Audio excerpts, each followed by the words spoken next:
और मेरे प्यारे दोस्तों, मेरे प्यारे बुखड़ों, कैसे हो आप सब। स्वागत है आपका अपने चैनल ड्रीम बिग क्लासेस में। आज मैं आपके लिए लाया हूँ मटर पनीर। और मटर पनीर तो सबको पसंद होती ही है।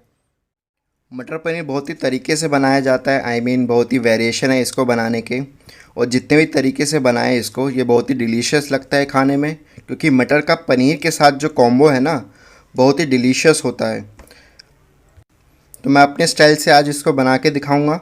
तो चलो, बातें तो बहुत होगी, अब शुरू करते हैं।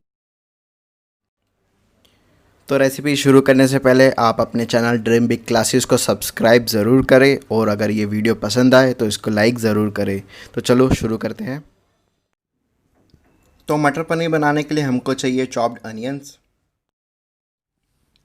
अदरक, टमाटर, गार्लिक, मटर,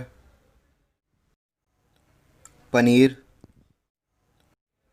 शेफ़ स्पेशल के लिए चाहिए बेसन, धनिया पाउडर, लाल मिर्च, सौंफ। इससे जो टेस्ट आएगा ना, वो एकदम लाजवाब होगा।